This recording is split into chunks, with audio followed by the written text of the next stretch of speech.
안녕하십니까. 마이바 씨의 회계 이야기 마이바입니다. 오늘은 자산 재평가에 대해서 살펴보는 시간을 가지겠습니다. 따라서 오늘 순서는 첫 번째 자산 재평가의 기본 개념, 그다음 두 번째는 회계 처리, 세 번째는 실제 회계 처리의 사례, 네 번째는 과연 자산 재평가가 정보 이용자들에게 어떠한 영향을 미치는가. 이때 정보 이용자는 세 가지를 관점으로 해서 한번 살펴보겠습니다. 첫 번째는 신평사가 신용 등급을 평가할 때 어떤 영향을 미치는가. 두 번째는 은행이 대출 의사결정을 내릴 때 어떤 영향을 미치는가. 세 번째는 투자자, 주주들에 대해서 주주들에게 어떤 영향을 미치는가 정도 세 가지 정도를 한번 살펴보고, 다섯 번째는 실제 회사의 공시 사항들이 어떻게 공시가 되고 이러한 부분들이 또 재무제표에 어떻게 반영되어 나타나는지에 대해서 한번 살펴보는 시간을 가지겠습니다.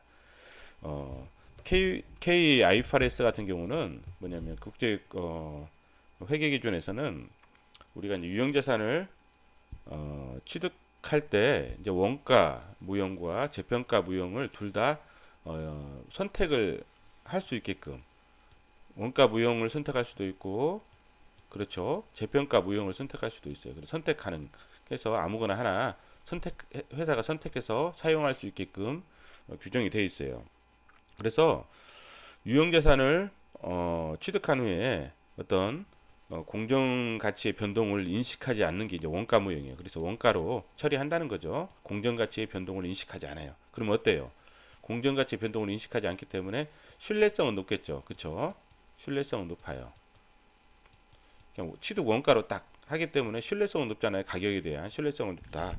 그렇지만 어때요? 정보 이용자 관점에서 만약 이 공정가치의 변동이 좀 측정의 신뢰성이 높다면 공정가치로 평가하는 게 훨씬 더 그 목적 적합한 정보를 제공하죠. 그렇죠?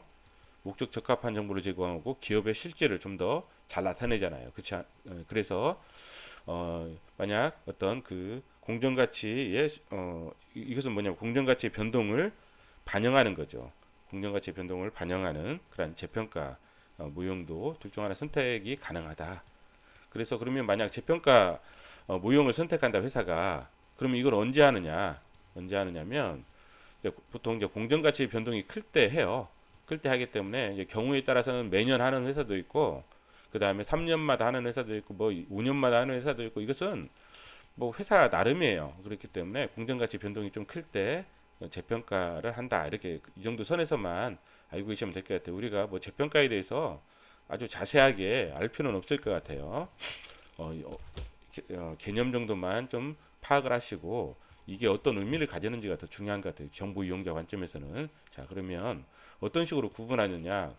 이제 이건 유형 자산 구분별로 선택이 가능해요. 그러니까 뭐냐면 이제 보통 유형 자산 안에는 토지, 건물, 기계장치, 선박, 항공기, 차량, 운반구 뭐 여러 가지가 있잖아요. 뭐 직기, 부품 뭐 여러 가지가 있어요. 그러면 각 자산별로 재평가를 할 수 있다는 거예요. 그러니까 토지면 만약 토지를 재평가를 하고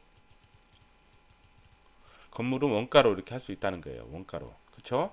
토지만 난 재평가를 하겠다. 근데 만약 토지는 재평가, 건물은 원가 이런 식으로 한다. 이건 다 원가로 한다. 이렇게 할 수 있다는 거예요.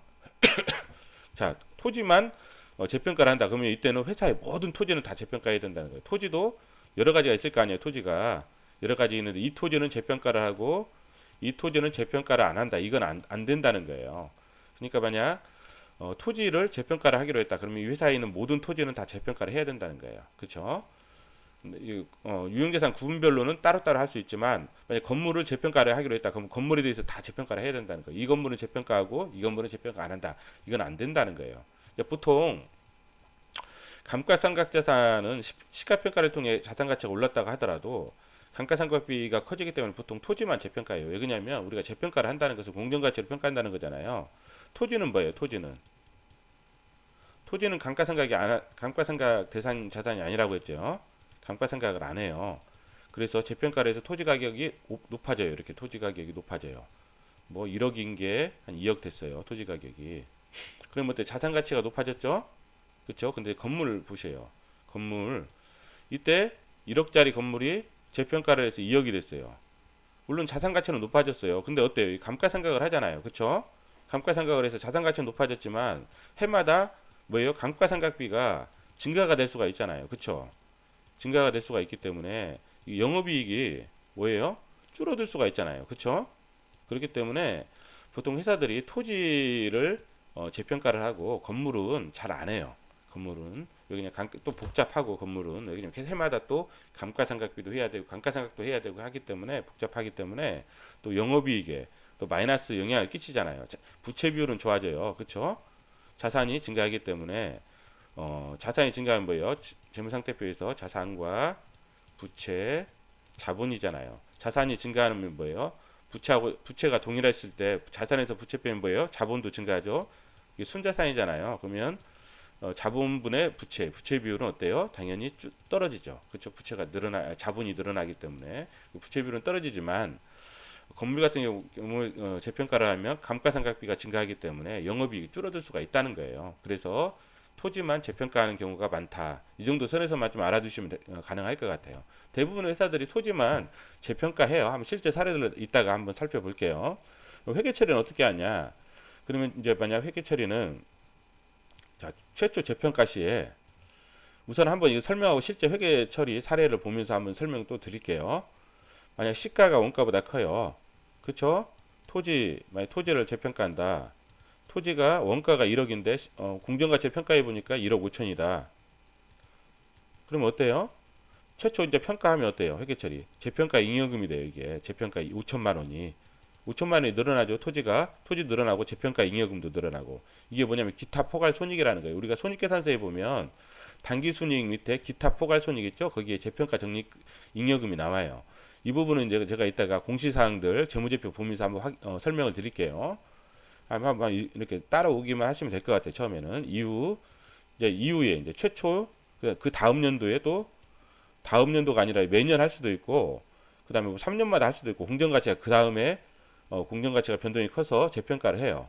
그때 이제 또 1억 5천보다 이제 뭐 이게 시가가 뭐예요?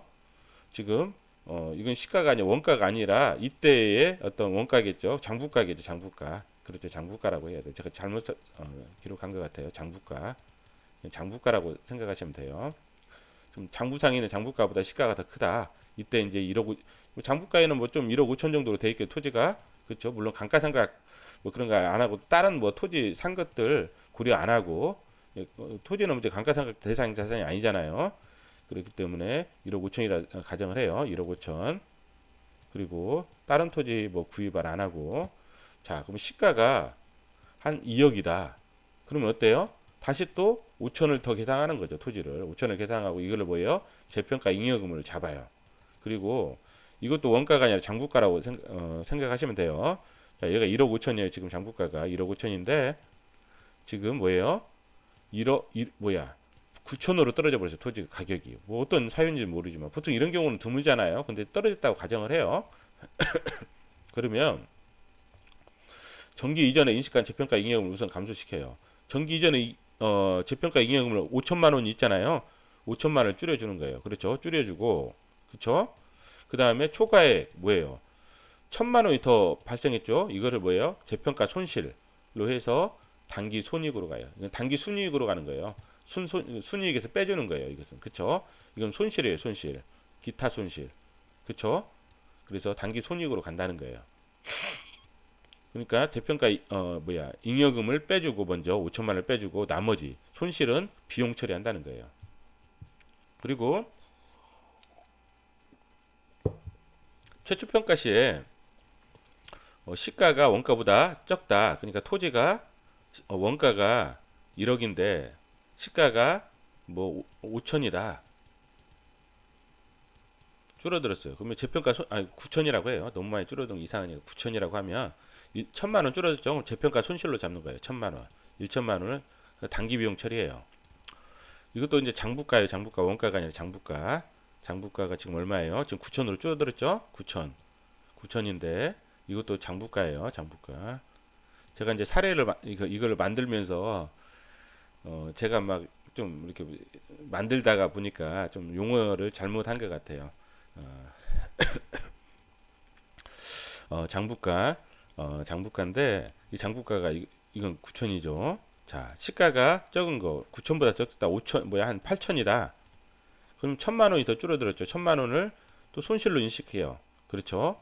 근데 이게 시가가 1억 2천이 됐다. 그럼 어때요? 자, 이게 아까 이게 1천만 원만큼 손실을 인식한 거를 이거를 뭐예요? 이익으로 인식해요. 재평가 이익. 재평가 이익. 손실 인식한 부분만큼 1천만 원을 재평가 이익으로 인식한 다음에 또 2천만 원이 더 추가됐죠. 이것을 재평가 잉여금. 그렇죠?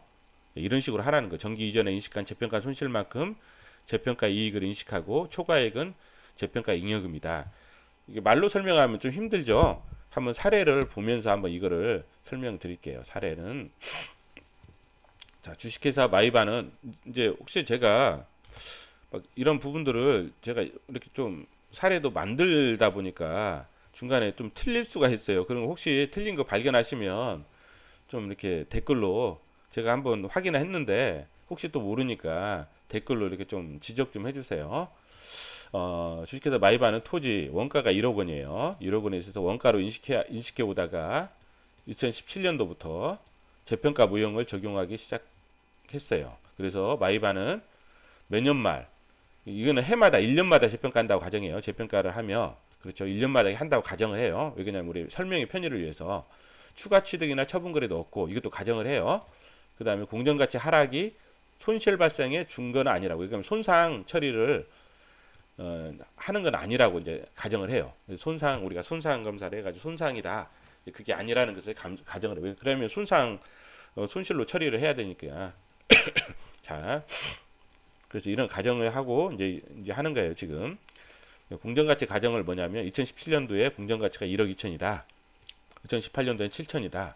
그럼 뭐예요? 지금 1억 원이죠 원가가. 토지가 원가가 1억 원이에요. 그러면 2017년도에 얼마예요? 2천만 원이 증가했죠 토지가. 그쵸? 토지가 2천만 원이 증가해요. 이렇게. 이 차이 금액을 뭐예요? 재평가 잉여금. 이건 뭐 어디로 가요? 기타 포괄 손익으로 가요. 기타 포괄 손익은 자 손익계산서에 기타 포괄 손익은 매출에서 뭐 영업이익 있고 단기순이익 있잖아요. 그쵸? 단기순이익 밑에 기타 포괄 손익이 있어요. 이제 여기 뭐야 재평가 잉여금 이렇게 가는 거예요. 기타 포괄 손익에. 그래서 손익계산서를 뭐라고 해요 지금? 포괄 손익계산서라고 하는 거예요. 이게 포괄 손익이 있어가지고 옛날에는 그냥 이 포괄 손익이 없었어요. 과거에는. 그래서 손익계산서로 했는데 지금은 포괄 손익계산서. 그 다음에 연결이면 연결 포괄 손익계산서 이런 식으로 용어가 붙은 거예요.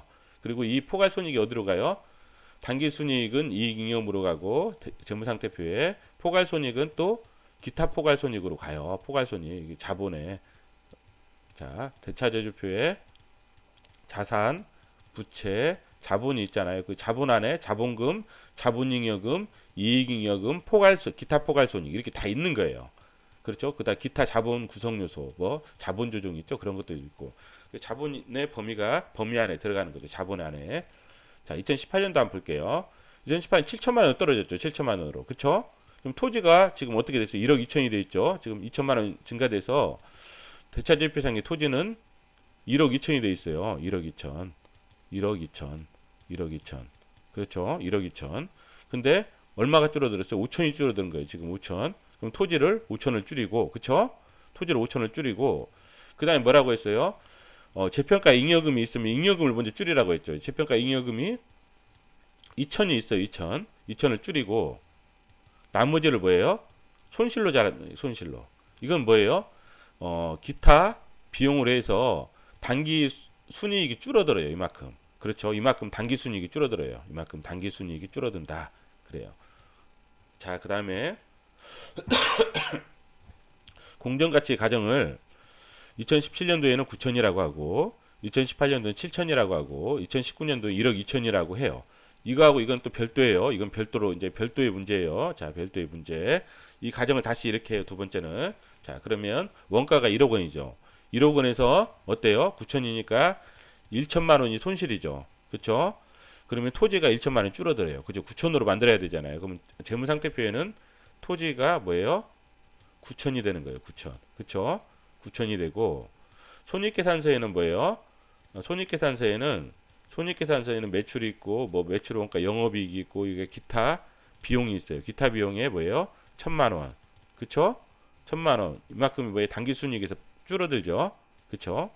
자, 그 다음에 근데 또 떨어졌어요. 2천만 원이. 그럼 뭐예요? 또 2천만 원을 더 줄여줘요. 여기서 토지를 2천만 원. 그럼 뭐예요? 토지가 7천이 되죠? 토지 7천, 2천을 줄여주니까 7천. 그 다음에 이건 재평가 손실 2천. 그러면 기타 비용이 2천이 돼서 당기 순이익이 또 줄어들어요. 이만큼. 그 다음에 2018년도에 그렇죠? 대차제표는 누적이니까 계속 7천으로 이렇게 누적이 되고 손익계산서는 해마다 틀려지죠. 그렇죠? 2017년도 손익계산 처음부터 다시 시작하는 거라고 했죠. 자, 2019년도 말에는 어때요? 1억 1천이 돼요. 그러면 뭐예요? 토지가 어떻게 돼요? 4천이 늘어나요. 4천이. 그쵸? 4천만 원이 늘어나요. 토지를 이렇게 증가시키면 어떻게 7천에서 그러면 1억 1천만 원이 되는 거죠. 이게 1억 1천만 원이 되고 자, 재평가 손실만큼 뭐예요? 이게 3천이 1천 2천만큼을 뭐예요? 재평가 이익으로 해주는 거예요. 재평가 이익. 이것은 뭐예요? 단기 순이익이 증가돼요. 그쵸? 이건 순이익으로 가요. 순이익으로. 그냥 나머지를 재평가 잉여금으로 해서 기타 포괄손익으로 가는 거예요. 기타 포괄손익으로. 자, 이런 거예요. 이런 것을 이따가 한번 재평가 잉여금이 어디로 가는지 손실이나 이런 것들은 잘 안 나타나 실무적으로는 재평가 손실 이런 부분도 왜 그냥 토지 같은 경우는 보통 떨어지지 않거든요. 항상 오르기 때문에 공시지가도 오르잖아요.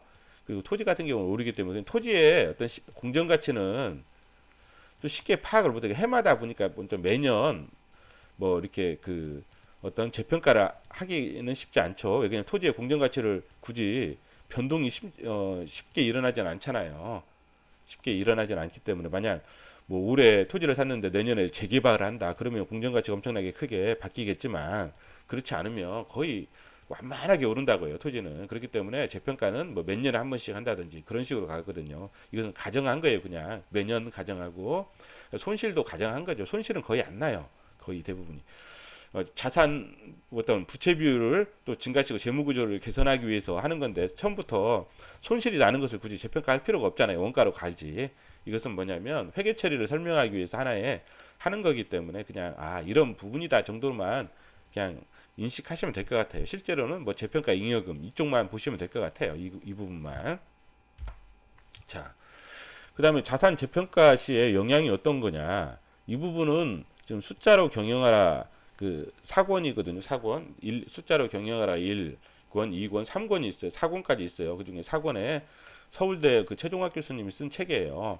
그 책을 보면 만약 회계 이론을 잘 모르는 분들이 보면 좀 그 책을 읽다가 좀 가독성이 떨어지겠지만 어느 정도 회계를 공부 좀 하시면 이 책을 보시면 상당히 교수님이기 때문에 어떤 그 근거 서류들 있죠. 근거가 되는 논문들에 대한 출처를 많이 주셔요. 논문에 대한 출처. 그래서 우리가 어떤 이러한 부분들을 그냥 어떤 연구 결과들을 많이 볼 수가 있어요. 연구 결과들. 그리고 실제 사례와 연구 결과와 어떤 비교도 많이 해주셔요. 그렇기 때문에 좀 상당히 좋더라고요. 저희 입장에서는 상당히 많이 이 교수님 이 숫자로 경영하라 이 책을 보면서 좀 많은 것들을 좀 배우는 것 같아요. 그래서 이 부분도 이제 여기서 자산 재평가 영향 이 책에서 한 것을 좀 요약한 거예요. 요약한 거기 때문에 이제 한번 책을 보실 분들은 한번 보셔요. 자, 신용평가사 같은 경우는 우리가 신용 등급을 이제 회사 신용 등급이 나오잖아요. 사업보고서 보면 앞에 보면 신용 등급이 나와요. 그럼 신용 평가사들은 뭐냐면 그 신용 등급 기준이 현금이에요. 현금. 현재 현금 얼마나 현금화 시킬 수 있느냐, 그리고 미래 현금이 얼마나 될 것이냐 이런 부분들에 대한 부분이기 때문에 부채 비율은 어떤 간접 정보 중에 하나일 뿐이라는 거예요. 따라서 신용 등급에 통계적으로 유의한 영향을 미치지 않는다는 거예요. 이것은 자산 재평가해도 어차피 그 신용 등급에 크게 그 실제 어떤 그 논문의 연구 결과에 평균적으로 봤을 때 통계적으로 유의적 영향을 미치지 않는다. 그래서 신용평가사들은 뭐 자산 재평가에 대해서 뭐 그렇게 경제적 실질이 그렇게 바뀌지 않는다. 어차피 이제 이런 부분들을 자산을 평가할 때는 이미 어떤 공정가치로 얘네들을 평가하기 때문에 뭐 원가로 돼 있다고 하더라도 공정가치를 고려해서 하기 때문에 뭐 크게 영향을 미치지 않는다. 이제 이런 어떤 부분이라는 거고 은행 같은 경우는 뭐냐면 은행 입장에서는 뭐 장부상 금액이 얼마로 표시되든지 간에 실제 담보자산의 공정가치를 평가해서 대출을 하잖아요. 그래서 따라서 이론적으로는 자산 재평가 시 부채 조달 비용을 낮출 가능성이 떨어져야 정상인데, 정상이에요. 이게 이론적으로는 이게 정상인데, 왜냐하면 은행도 원가로 돼 있더라도 자산이, 얘네들이 이제 담보되는 자산은 전부 다 그 감정 평가 법인할 때 감정을 해서 공정 가치를 따로 만들거든, 구하거든요. 구해서 대출을 해주기 때문에 큰 의미는 없어요. 자산 재평가 자체가. 그런데 이론적으로는, 그런데 실제 연구 결과를 보니까 국내에서는 부채 조달 비용이 낮아진다는 연구 결과가 나왔어요. 그러니까 이게 어떤 경제적 실질은 은행 입장에서 보면 뭐 큰 의미가 없는데, 여기 실제로 은행 입장에서 대출을 줄 때는 뭐 토지라든지 뭐 건물 다 감정을 해서 주기 때문에 뭐 자산 재평가를 하든 안 하든 큰 의미는 없는데, 실제로는 낮아진다는, 부채 조달 비용이 좀 낮아진다는 연구 결과가 나왔다, 논문에. 은행 같은 경우는 좀 자산 재평가의 정확한 의미를 좀 파악을 못하는 거. 그래서 좀 기계적으로 부채 비율을 보고 대출 의사 결정을 한다. 그래서 신용평가사보다는, 이 책에서 보면 신용평가사보다는 은행 직원들이 좀 회계지식 수준이 좀 떨어진다. 이런 식으로 이제 나와 있어요. 그리고 주주는 신용평가사나 은행보다 평균적으로 회계지식이 더 떨어지기 때문에 주주 입장에서는 경제적 실질은 똑같다 할지라도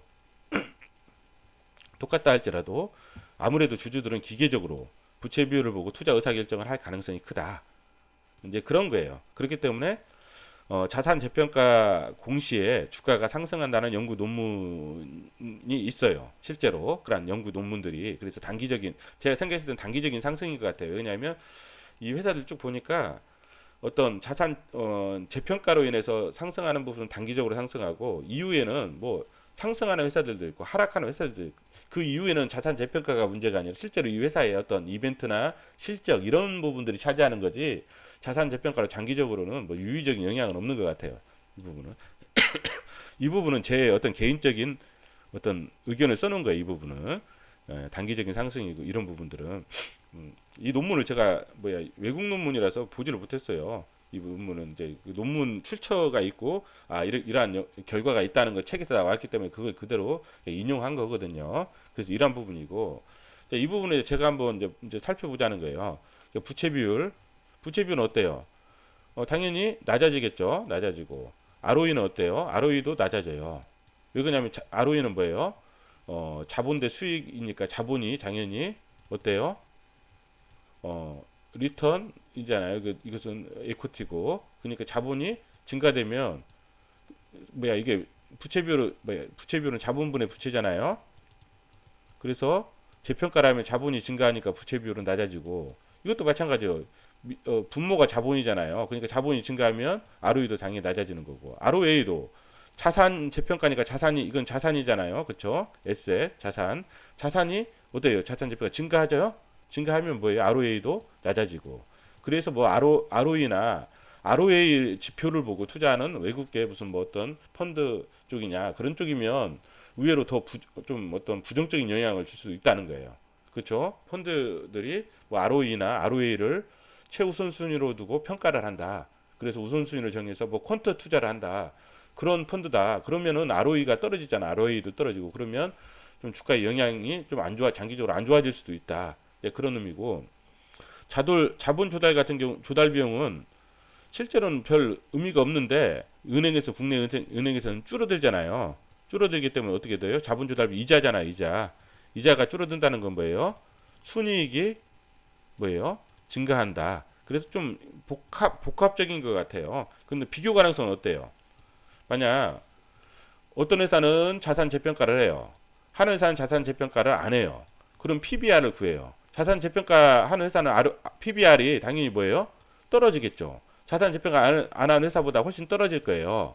그러면 이 회사가 PBR이 훨씬 낮다고 해서 더 저평가된 거냐? 이건 아니라는 거죠. 그래서 우리가 재무상태표를 볼 때 재평가 잉여금이 있으면, 재평가 잉여금이 없는, 기타 포괄손익에 재평가 잉여금이 있으면 재평가 잉여금이 없는 회사와 직접적으로 비교해서 이 회사가 PBR이 낮기 때문에 이 회사가 더 안전반이 높다, 이렇게 말할 수 없다는 거예요. 그래서 우리가 이런 부분들은 좀 생각을 하고 투자를 하셨으면 좋겠어요. 자, 이번에는 한번 실제로 나온 그 공시들 볼게요. DB 라이텍이에요. DB 라이텍.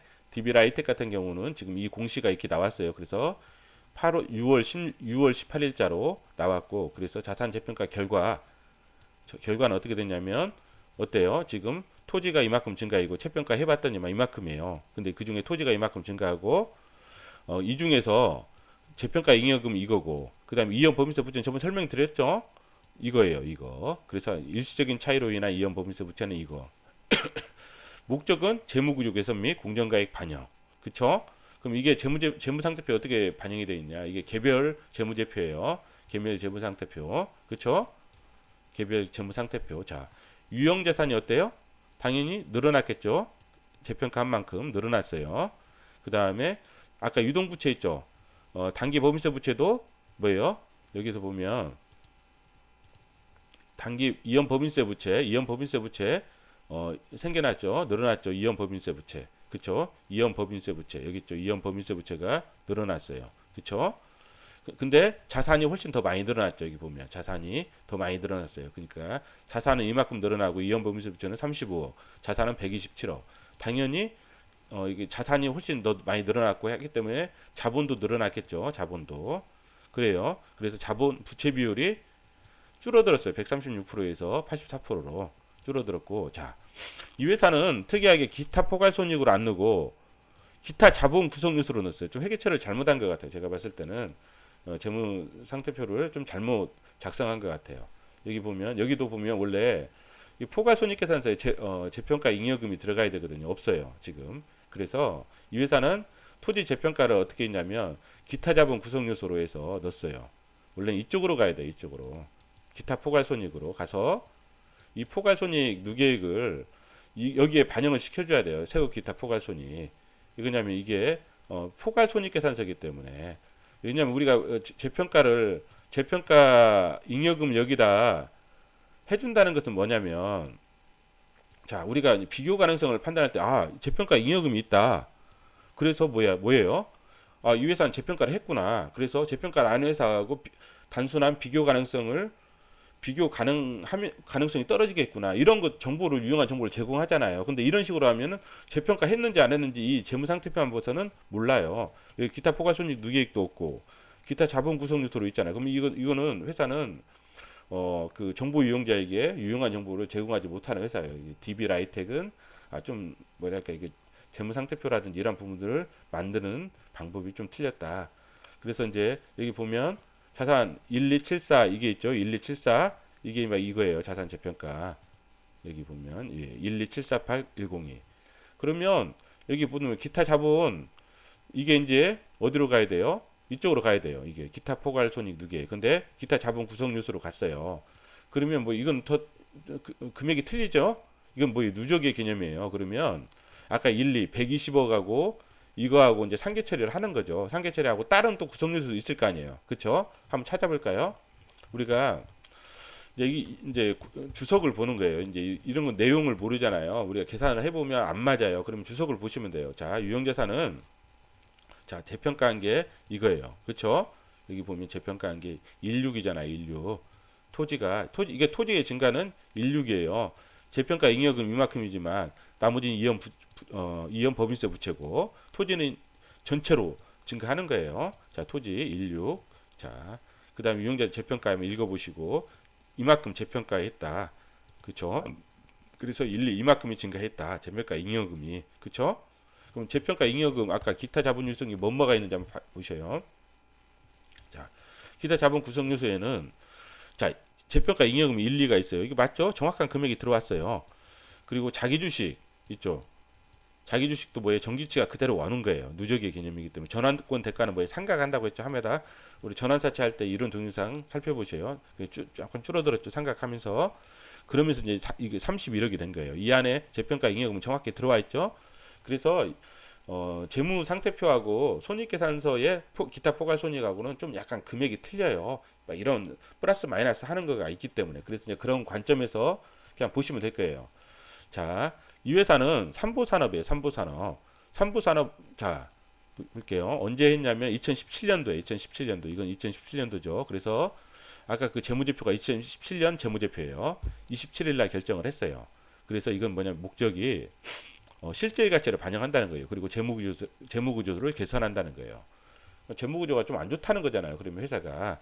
그래서 이란 토지, 이것도 토지만 했죠. 앞에 DB 라이텍도 뭐예요? 토지만 했어요. 토지만. 그렇죠. 토지. 건물은 거의 안 해요. 그렇죠. 토지를 이만큼 다 하는 거예요. 지금. 회사에 있는 토지예요. 다. 경남 여러 토지를 다 하는 거예요. 토지 관련된 부분을. 자, 결과를 한번 볼게요. 어때요? 재평가 차익이 47억이 나왔어요. 47억. 그쵸? 47억 중에서 재평가 잉여금으로 36억으로 가고 이건 부채로 가는 거예요. 이연 법인세 부채. 그쵸? 이 부분은 좀 약간 개념이 복잡하니까 별도 설명을 안 할게요. 나중에 설명하는 뭐 그런 부분이 있을 거예요. 그때 한번 자세히 설명해 드릴게요.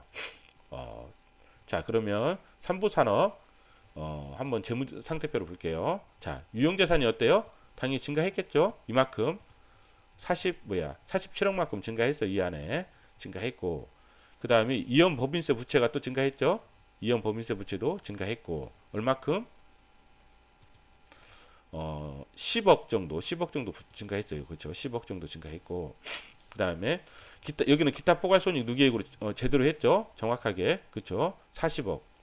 기타 포괄손익 누계액이 뭐예요? 얼마예요? 36억이죠. 36억. 그러면 뭐예요? 이 안에는 다른 계정 과목, 기타 포괄손익 누계액이 다른 계정 과목도 있다는 거예요. 이걸 한번 살펴볼게요. 자, 이 회사의 부채 비율은 6,383%예요. 엄청나죠? 이건데 부채가 이만큼이에요. 엄청난데 이게 더 증가했어요. 자산 재평가를 했는데 왜 더 증가하냐? 여기 손실이 났잖아요. 이 잉여금이 상당히 많이 줄었잖아요. 그쵸? 상당히 많이 줄었어요. 이 잉여금이. 여기 손실이 났기 때문에. 그쵸? 그러니까 뭐냐면 이 회사는 올해도 손실이 나기 때문에 원래는 이 부채비율이 더 증가해야 되는데 그나마 자산 재평가를 해서 증가되는 비율이 적었다. 그러니까 자산 재평가는 부채 비율을 감소하는 효과를 있어요. 네, 그렇게 알아두시면 될 것 같고. 그래서 손익계산서에 원래 이렇게 나와야 돼요. 이렇게 기타 포괄손익에 당기순이익 밑에 보면 기타 포괄손익 있죠. 이게 자산 재평가. 그래야 이 회사는 자산 재평가를 하는 회사구나. 그래서 다른 회사와 비교 가능성이 좀 떨어지겠구나. 원가로 하는 회사와 이런 정보를 알 수 있잖아요. 우리가. 그렇죠. 이런 부분이고 한번 이것까지도 주석을 한번 볼게요. 이게 주석이 회사마다 좀 어떤 회사는 막 유형자산이 밑으로 가 있는 회사가 있어요. 이 회사도 좀 유형자산이 밑으로 가 있더라고요. 좀 우리가 인내심을 가지고 한번 내려볼게요. 약간 내릴 때까지 좀 참아주세요. 저도 힘들어요. 손가락이. 예. 보는 분들도 힘들겠죠. 저도 힘들어요. 손가락이. 자, 상당히 밑에 있어요. 예, 유형자산이 있죠. 자, 아까 유형자산이 뭐예요? 지금 토지가 47억이 증가했죠. 47억. 이걸 확인하시면 돼요. 47억 있죠. 47억. 자, 토지가 증가했어요. 그 다음에 토지 재평가 원가 무형에서 재평가 무형으로 원가 무형이고 이건 재평가 무형이다. 해서 이만큼이 이제 재평가 이익이에요. 36억이. 여기 이제 다 있는 거 공시되는 거예요. 36억. 그쵸? 36억. 자, 그러면 기타 포괄손익도 한번 볼게요. 왜냐하면 이 부분이 여러 항목들이 합쳐가지고 나오기 때문에 그 단기적으로 우리가 이제 뭐 누적해서 이렇게 더하고 빼고 하는 게 안 맞아요. 그러니까 이 내용들을 보셔야 돼요. 기타 포괄손익에는 36억 맞죠? 정확히 들어왔어요. 지분법 자본 변동이 있어가지고 이제 40억이 되는 거예요. 그래서 재무상태표에는 이 금액이 나온 거죠. 이 금액이 재무상태표에는 그래서 안 맞는 거예요. 그렇죠? 부강약품은 이제 주석상은 안 볼게요. 왜냐하면 이제 여러분 이제 대충 알 거니까. 자, 유형자산 뭐예요? 지금 부강약품은 이때 8월 21일 날 2018년도 8월 21일 날 지금 재평가 결정을 내렸어요. 그쵸? 목적이 뭐예요? 자산의 실질 가치 반영하고 재무구조 개선하고. 자, 어때요? 지금 600억이죠. 600억 재평가 차익이. 토지만 해. 이것도 거의 토지만 한다고 했죠. 이거는 공장 건물이 아니라 공장에 있는 토지라는 거예요. 우리가 공장이 있으면 공장도 토지 안에 있잖아요. 그럼 이 토지만 했다는 거예요. 이 토지만. 공장은 안 하고 별도로. 이것도 본사 연구소의 토지라는 거예요. 이것은 본사 연구소의 토지. 자, 그래서 토지로 얼마큼 증가? 600억이 증가했고 토지, 재평가 잉여금, 기타 포괄손익으로 469억, 부채로 130억. 그럼 유형자산 볼게요. 유형자산이 이만큼 증가했어요. 아까 그 다음에 이연 법인세 부채, 그쵸? 이거죠, 이거. 이게 아니라 이만큼 여기에 뭐예요? 증가한 게 130억이 포함되어 있다는 거예요. 이건 다른 것도 있다는 거예요. 이 안에. 오, 끊어졌네요. 아, 참. 재무상태표가 잠깐만요. 여기 있네요. 아, 됐네요. 여기 다른 부분도 있다는 거예요. 합쳐졌다는 거예요. 그렇죠? 이 안에 포함되어 있다는 거고. 자, 여기 보면 자본도 여기는 뭐냐면 기타 자본 구성 요소로 했어요. 그렇죠? 이것도 기타 포괄손익이라는 계정과목, 이거는 계정과목을 이렇게 사용할 수는 있어요. 단지 기타 포괄손익 이쪽에다만 넣어주면 돼요. 이렇게. 그렇죠? 계정과목은 우리가 뭐 기타 포괄손익이든지 기타 자본 구성 요소로 해서 이렇게 할 수는 있어요. 근데 포괄손익계산서에 당연히 이 금액만 들어가 있으면 돼요. 포괄손익계산서. 아까 그 DB 라이텍은 포괄손익계산서에 이 금액이 안 들어가 있잖아요. 그게 문제라는 거죠. 자, 460억. 그쵸? 460억 있어요. 460억. 그쵸? 그러면 뭐냐면 아까 기타 자본 구성 요소도 뭐예요? 이 금액이 있다는 거예요. 여기는 뭐냐면 이제 이 금액이 이제 다 포함 누적이 돼 있다는 거죠. 자, 이 금액 여기도 늘어났어요. 11.54에서 부채 비율이 20.49로. 왜 늘어났냐 봤더니만 이 이연 법인세 부채가 아까 이 회사가 여기는 132억이지만 다른 것들로 인해서 이연 법인세 부채가 일시적 차이가 엄청 많았다는 거예요. 지금 얼마 정도냐면 지금 37억인데 358억이잖아요. 458억. 그러면 400한 20억 정도가 지금 여기서 회사가 뭐냐면 작년도에 그 부채를 처리 안 하고 입금 산입으로 해서 세무 조정으로 한 게 있다는 거예요. 입금 산입 뭐 얼마. 그래서 유보 처리한 게 작년이나 재작년 그냥 과거에 유보 처리한 그러한 부채들이 많이 있다는 거예요. 그게 이제 뭐냐면 이번에 실현되면서 송금 산입하면서 잠깐만요. 이때 송금 산입을 했다는 거예요. 송금 산입 마이너스 유보를 하고 이게 이제 입금 산입으로 된 거예요. 예. 입금 산입으로 된 거. 그래서 뭐냐면 과거에 송금 산입했던 그런 부분들이 있었다. 그래서 마이너스 유보가 됐는데 부채를 줄여줬던 송금 산입으로 해서 과대 계상된 부채 이제 이게 이연 법인세 부채로 해서 입금 산입으로 되면서 좀 어렵죠. 저도 헷갈려요 지금. 말하는 저도 헷갈리니까 이 부분은 회사가 이걸 예상한 거예요. 예상했기 때문에 부채 비율이 좀 늘어나니까 재평가에서 이제 이것보다 더 많이 늘어날 거 아니에요. 재평가 안 했으면. 근데 20%에서 좀 부채 비율을 그래도 맞췄다. 이제 그런 정도로만 이해하시면 될 것 같아요. 자, 그러면 우리가 한번 볼까요? 자, 우리가 이제 뭐 여기까지 한번 보죠. 뭐 이왕 봤으니까 DB라이텍 같은 경우 아까 언제라고 했죠? 6월 18일이죠. 6월 18일. DB라이텍이 6월 18일이라고 했어요. 6월 18일. 6월 18일이면 주봉으로 한번 볼까요? 이게 6월 달이니까 이게 7월 달이죠. 7월 달이니까 6월 18일 한 이 정도 되겠네요. 그쵸? 이 정도. 그렇죠? 6월 달이니까 한 이 정도 될 것 같아요. 그쵸? 이 정도. 그러니까 이때 좀 단기적으로 올랐다가 뭐 쭉 떨어지죠. 그래서 단기적으로는 오르는데 장기적으로는 뭐 이렇게 떨어질 수도 있다는 거예요. 근데 이거 오르는 이유는 뭐냐면 자산 재평가 때문에 오르는 게 아니라 지금 최대 주주가 변경되면서 아마 뭐 이렇게 좀 그 정보를 미리 아는 사람들이 뭐 그쪽 관련된 뭐 사람들 올린 것 같아요. 뭔지는 모르겠지만 예, 그렇죠. 이거는 뭐 자산 재평가를 올린 게 아니라 최대 주주 변경되면서 뭐 올라간 것 같고 삼보산업 같은 경우는 볼까요 한번. 삼보산업 같은 경우는 실시가 2017년도 12월 27일이에요. 2017년 작년이죠. 작년이니까 주봉을 한번 볼게요. 월봉으로 한번 볼게요. 작년이면 12월 이 정도쯤 되겠죠. 이 정도쯤. 예? 12월이니까 이 정도쯤. 이때 뭐예요? 좀 상당히 많이 변동성이 심했죠. 그쵸? 상당히 많이 변동성이 심했어요. 이때. 그러니까 뭐냐면 이때 단기적으로 자산 재평가를 이용해서 주가가 올랐다가 좀 이렇게 장기적으로는 좀 안 좋다는 거죠. 그쵸? 그다음에 부강약품 같은 경우는 어때요? 이 회사는 좀 복잡해요. 복잡한 게 왜 그러냐면 잠깐만요. 우리가 이 회사는 단순하게 뭐 평가할 게 아닌 것 같아요. 부강약품은 8월 21일이잖아요. 8월 21일. 8월 21일이면 8월 한 이 정도 되잖아요. 이 정도 계속 이제 올랐다가 단기적으로 올랐죠. 이게 떨어지고 다시 지금 하고 있는데 이 회사는 자산 재평가로 오르는 부분도 있지만 우리가 이제 뭐 자산 재평가에 대한 주가의 어떤 그 반응을 연구할 때 한 10개든지 20개든지 한번 이렇게 딱 보시면 알 수 있잖아요. 그런데 연구할 때 조심해야 될 게 뭐냐면 자산 재평가로 인해서 오른 건지 아니면 이 회사의 실적이 좋아서 이 회사는 실적이 좋아요. 이 보면 9월달 3분기 때 보면 엄청나게 실적이 좋잖아요.